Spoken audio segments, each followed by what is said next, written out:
जय श्री कृष्ण। राधे राधे दोस्तों, आप सभी का दिन शुभ मंगलमय हो। कान्हा जी की कृपा सदा सर्वदा सभी पर बनी रहे। आज के अध्याय का शुभ आरंभ करेंगे 5 भीख व्रत की कथा के साथ। वैसे तो कार्तिक मास के सभी दिनों में उपवास रखा जाता है, एक समय भोजन किया जाता है जिसे तारा भोजन कहते हैं। पूरे महीने में यदि आप सभी नियमों का पालन न कर पाएँ या फिर जो लोग ऐसा हैं जो कार्तिक मास के नियमों का पालन नहीं कर पाते, तारा भोजन नहीं कर पाते, उन लोगों के लिए कार्तिक महीने में बहुत सारी वस्तुएं ऐसी होती हैं जिनका त्याग किया जाता है। पूरे महीने में अगर आप इन वस्तुओं का त्याग कर ना पाए तो आपको कार्तिक मास समाप्त होने के अंतिम 5 दिन यानी देव इठनी एकादशी से लेकर कार्तिक पूर्णिमा के दिन तक आपको कार्तिक मास के नियमों का पालन करना चाहिए। ऐसा करने से भी पूरे महीने का फल व्रत उपवास का मिल जाता है। सभी नियमों का पालन पुण्य प्राप्त हो जाता है और इस 5 दिनों में व्रतों को कहा जाता है भीष्म पंचक व्रत, जिसके बारे में आप हमारे चैनल पर अब देखेंगे। भीष्म पंचक व्रत से जुड़ा हुआ सारी जानकारी आपको हम नियम अनुसार बताएंगे उसके बारे में। आइए सुनते हैं पंचक व्रत कथा। एक गांव में एक साहूकार रहता था। उसका एक बेटा और बहू भी थे, उसके साथ रहते थे। साहूकार की बहू कार्तिक मास में रोज सवेरे उठकर गंगा स्नान करने जाती थी। तो वह सुबह इसलिए जाती थी क्योंकि उसे किसी भी पराये पुरुष का मुंह नहीं देखना पड़े, और वह कभी भी किसी पराये पुरुष का मुंह नहीं देखती थी। यह उसका रोज का नियम था। एक राजा का बेटा भी प्रतिदिन सवेरे गंगा स्नान करने जाता था। वह हैरान होता कि मैं इतनी जल्दी उठता हूँ स्नान के लिए, घर कोई तो है जो मुझसे पहले आकर स्नान कर लेता है। कार्तिक मास के 5वें दिन शेष थे। एक दिन जब साहूकार की बहू स्नान करके लौट रही थी, उसी समय राजा का बेटा स्नान करने के लिए आ रहा था। आवाज़ सुनकर बहू जल्दी जल्दी जाने लगी, पर जल्दीबाजी में उसकी माला और मुजरी वहीं छूट गई। राजा के बेटे ने वह माला और मुजरी उठा ली और सोचने लगा कि जिस स्त्री की यह माला और मुजरी इतनी सुंदर है, वह स्वयं स्त्री कितनी सुंदर होगी। वह इसकी कल्पना करने लगा। तब उसने पूरे गांव में घोषणा करवा दी कि यह जिसकी भी माला और मुजरी है, वह 5 रात मेरे साथ आएगी। साहूकार के बेटे की बहू बोली, मैं 5 रात आऊंगी, पर मेरे साथ किसी को शाख भरने बैठा देना। राजा के बेटे ने एक तोते को पिंजरे में बंद किया और गंगा किनारे के पेड़ पर टांग दिया। बहू सुबह के समय आई और पहली बारी पर पैर रखा और बोली, हे कार्तिक के ठाकुर राई दामोदर, 5 पुंडी छठे नारायण, भीखम राजा, उस पापी को नींद आ जाए। वह भगवान से यह प्रार्थना करने लगी। जब राजा का बेटा आया तो वो सचमुच में राजा के बेटे को नींद आ गई। तब साहूकार की बहू वहाँ से नहा धोकर चली गई। जाते जाते तोते से बोली, सुबह सुबह सुबह तेरे गले में हीरा डालूंगी, मेरी साख भरियो वीरा। यह बात सुनकर तोते ने बोला, कोई वीर भी साख भरता है क्या? फिर बोली, सुबह सुबह मैं तेरे पैरे में नेवर डालूंगी, मेरे देवर साख भरियो। फिर तोते ने जवाब दिया, ठीक है भाभी, मैं तेरी साख रखूंगा। अपने साहूकार की बहू यह कहकर वहां से चली गई। जब राजकुमार को होश आया और वह उठा तो उसने तोते से पूछा, सुबह सुबह आई थी क्या? कैसी थी बताना तो। तब तोता बोला, आभासी की बिजली, होली की सी झाल, केले सी कामनी, गुलाब का सा रंग। राजा सोचने लगा, आज तो मैं अपनी उंगली में चीरा लगाकर बैठूंगा ताकि मुझे नींद न आए। अगले दिन उसने ऐसा ही किया। जब साहूकार की बहू आई और भगवान से प्रार्थना की, हे प्रभु, इसे नींद आ जाए, तो फिर राजकुमार को नींद आ गई। इसी तरह तीसरे दिन उसने आँखों में मिर्ची डालकर बैठा। बहू की भक्ति के प्रभाव से उसे फिर नींद आ गई। चौथे दिन वह बिस्तर पर बैठा, पर परिणाम वही हुआ, उसे फिर से नींद आ गई। 5वीं रात उसने अंगुली जला कर रखी थी। अब तो मैं जागूंगा ही। पर बहू आई प्रार्थना की प्रभु से, हे प्रभु, आपने 4 रातों को मेरे जैसे निकाल दिया, अब 5वीं रात भी वैसे ही निकाल दो। मेरी लाज बचाए रखना भगवान। उसकी बात रख ली और राजकुमार को 5वीं रात भी नींद आ गई। जब वह स्नान करके जाने लगी तो वह तोते से बोली, सुबह सुबह उस पापी से कह देना कि मैं पूरे 5 रात आई हूँ और 5वीं रात भी पूरी हो चुकी है, और अब मेरी मोतियों की माला और मेरी मोजड़ी भिजवा दें। सुबह जब राजकुमार उठा तो उसने तोते से फिर पूछा, सुबह सुबह वह आई थी क्या? तोते ने कहा, वह आई थी और वह कह गई है कि वह पूरी 5 रात पूरी हो चुकी है। यह सुनकर राजकुमार सोच में पड़ गया। वह तो सच्ची थी, तभी तो भगवान के साथ उसका सत्य रखा, और सब कुछ होने के बाद राजकुमार को कोढ़ हो गया। राजकुमार की ऐसी हालत देखकर राजा ने ब्राह्मण को बुलाया, पूछा, हे महाराज, मेरे बेटे का शरीर क्यों ऐसे जल रहा है? आखिर इसके साथ ऐसा क्यों हो रहा है? तब ब्राह्मण ने सारी बात बताई और कहा, इसे एक पवित्र स्त्री पर बुरी नज़र डाली थी, इसलिए इसे यह रोग हुआ है।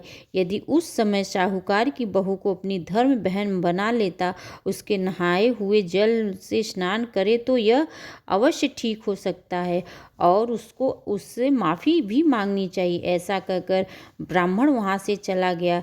राजा साहूकार के घर गया। उसने पहले तो माला लौटाई और उसने विनती की। साहूकार बोला, मेरी बहू किसी पराये पुरुष का मुंह नहीं देखती, आप इसे नाली में नीचे बैठा दीजिए। जब वह ऊपर नहाएगी तब नीचे वह जल से आपका पुत्र स्नान कर लेगा। राजकुमार ने वैसा ही किया। कुछ समय में उसका शरीर चंदन जैसा निर्मल होगा। यह थी पंचम व्रत कथा।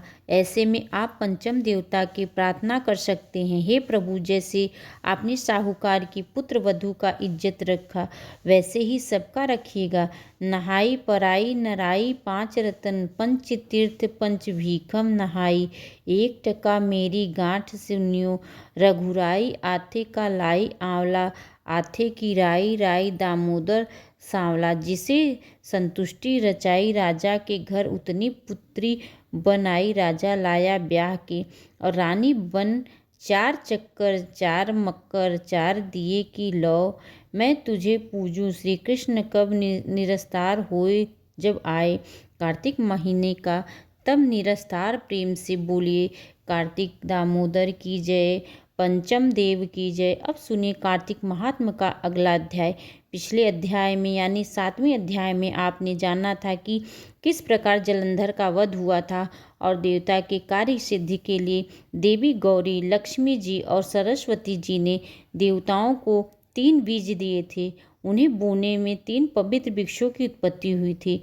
अगर आप यह कथा नहीं सुनी पाए तो पिछले अध्याय में अवश्य सुन लीजिएगा। उससे जानेंगे कि आखिर उस अध्याय में हुआ क्या था, ताकि आप आगे वाले अध्याय को समझ पाएंगे, यानी कि आज के अध्याय को आप जान पाएंगे। तो चलिए शुरू करते हैं।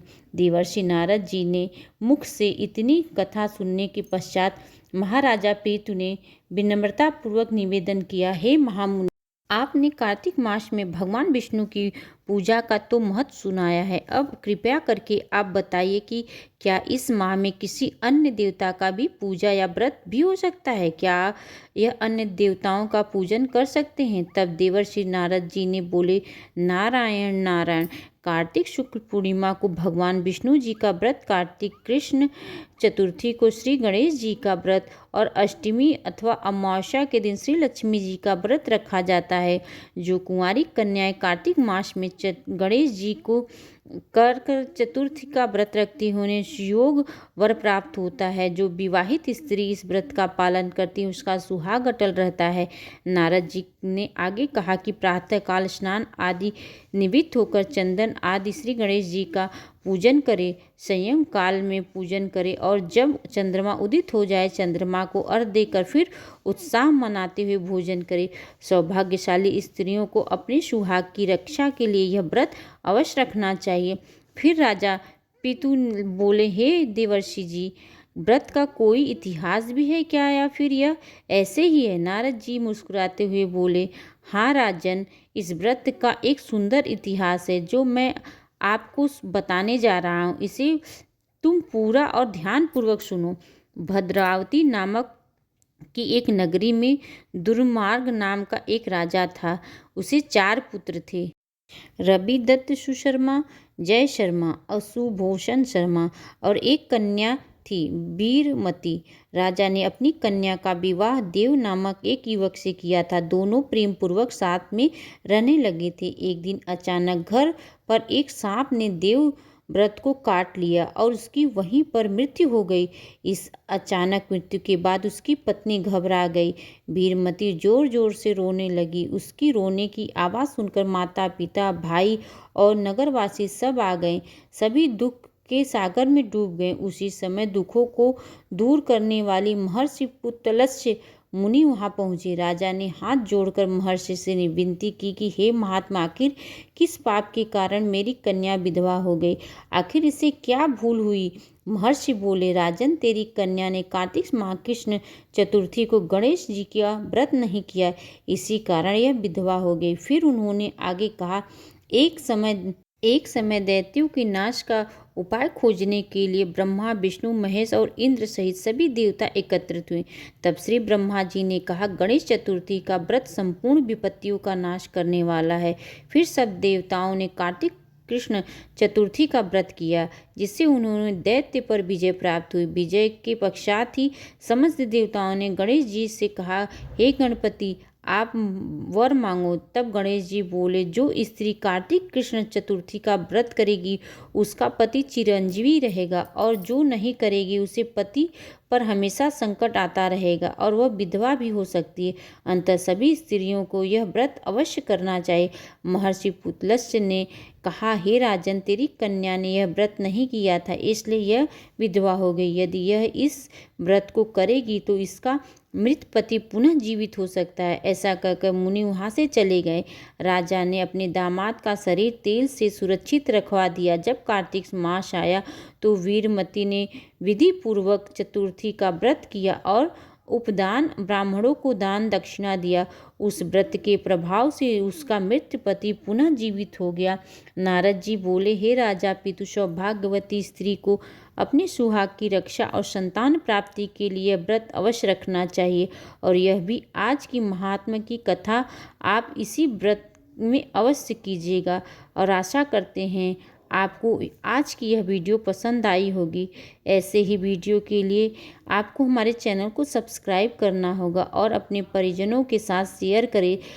कार्तिक मास की कथा का अध्याय करना चाहते हैं तो कार्तिक माह करते हो तो उसका कथा सुनना चाहते हो कि कथा सुनने से भी आपके पाप धीरे धीरे खत्म हो जाते हैं।